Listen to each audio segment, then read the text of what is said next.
Is it normal for there to be an assassination attempt and then no press conference? It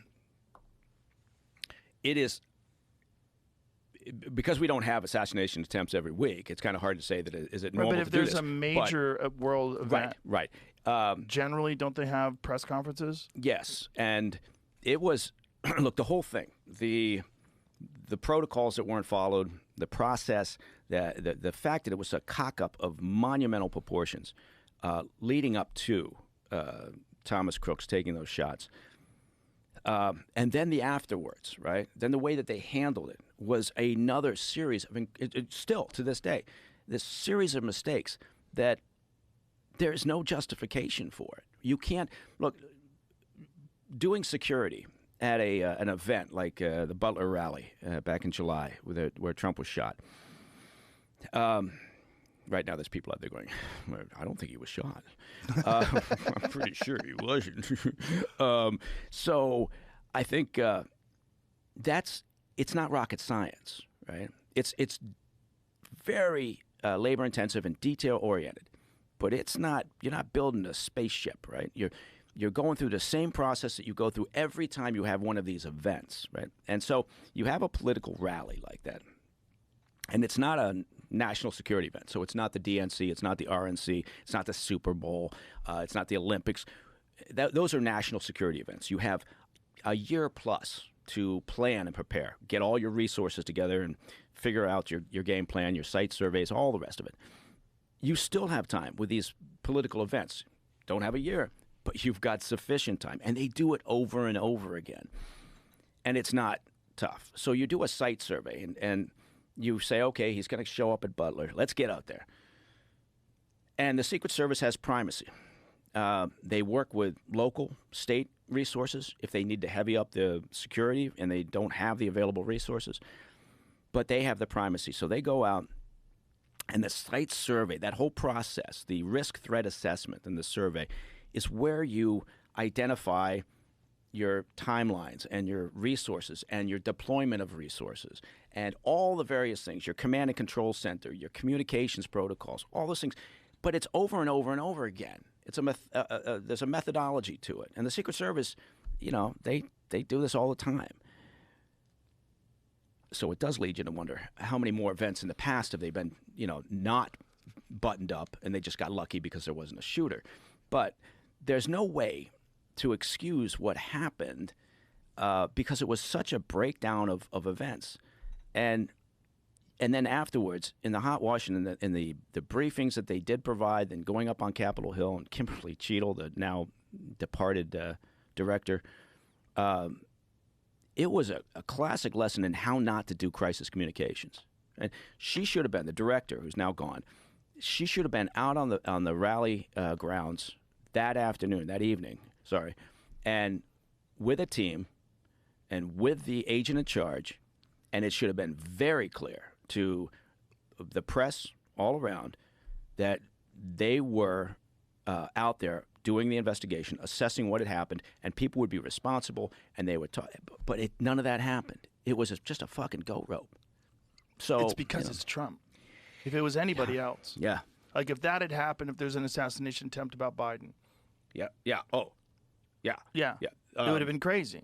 If Biden got winged on the ear the same way, and they took him out and the whole deal, and they shoot the guy, and there's an investigation, it would have been on the news constantly. Yeah. Constantly for weeks and weeks. It would have been lead story every night. More information in the assassination attempt on President Biden. Day 22. Yeah, it would have been the same thing. Yeah. Right-wing, far-right activist, registered Republican, Thomas Crooks. Yes. Because apparently he was a registered Republican. Yeah, he had donated, I think, $15 to a Democratic or a progressive group, and he had registered as a Republican, and he was all over the map. He had done research on Biden. He'd done research on Trump. So he was, they're trying to posit a motivation, because they haven't been clear about that yet. They're still trying to figure out a motivation, that he was just looking for an opportunity, right, to carry out his vision. Did he have we don't even know. Does he have a history of being mentally ill? There was some talk. They're starting to develop a narrative that says, for the past couple of years, people were concerned about his mental health. There were a couple of people I think that had a acquaintance with him that were saying, well, we just assumed he was bipolar or depressive. He had researched depressive disorders that was on some of his electronic gear. And so, yeah, I mean, that could be it. But again, the bottom line is the whole process, command and control, resource deployment, communications process, all of it just completely fucked up on that day. And usually when you have a problem of that magnitude with security, it's never just one thing. It's a series of things that compound.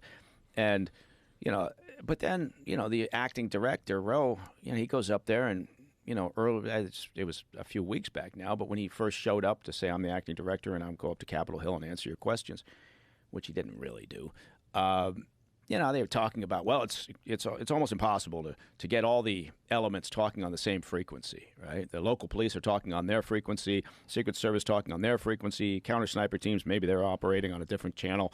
You can't combine those. Well, of course you can. I just telling you for a fact that you can. There are capabilities out there and available to allow you to get everybody talking on the same sheet of music at an event like that. Of course. And to say otherwise is nonsense. Yeah, and it's also it defies logic, but it also I think that was the thing about this is why people were so shocked is because you didn't have to be a security expert to look at this thing in real time. Well, how about the sloped roof thing? Oh God, we couldn't get agents up there because the roof was sloped. Yeah, and it could be dangerous. And it sloped like 5 degrees. Yeah, that was the nail in her coffin when she came out with that bullshit. It was the whole thing was insane because you had snipers on another roof. So what are you talking about? Yeah, you had what do they have? 2 counter sniper teams, but again, when you go out to a place like that and you walk the grounds and you stand and you survey, right, and you fly drones around and you get a real sense of what you're talking about in the early stages of a survey or an assessment like that. There are just certain things you look for. Right. Okay, there's the stage. There's a tall building over there. How about the water tower? Yeah, how about the water tower? Maybe we cover that down too. And and I think the transparency that we have on this right now is pretty much thanks to the local law enforcement. I mean, that's where we've gotten most of our information, right? They've shared body cam images. They've shared radio conversations. And I think in part they're doing it because they're so pissed off, right? Yeah, well, their conversations were about how they saw this guy in advance and they alerted people. He was walking around with a fucking rangefinder. Yeah. You think is that a clue? Walk around with a rangefinder, they should just arrest you. It's shocking. And then he was there a couple hours ahead of time flying a drone. Insane. And but I think that the Secret Service, their go-to in the immediate aftermath was to point fingers at the local law enforcement. And so I think local law enforcement was like, fuck you. Fuck you. Yeah. And so they've been transparent where Secret Service hasn't, right? Government, I tell you this, government hates to hold a press conference when they don't have all the facts, right? They're just not comfortable with it. And particularly something like this, the idea that, and Roe kept saying, the acting director kept saying about, well, we're not going to get out ahead of the investigation. Well, you know what? Sometimes there's times when you need to. Right.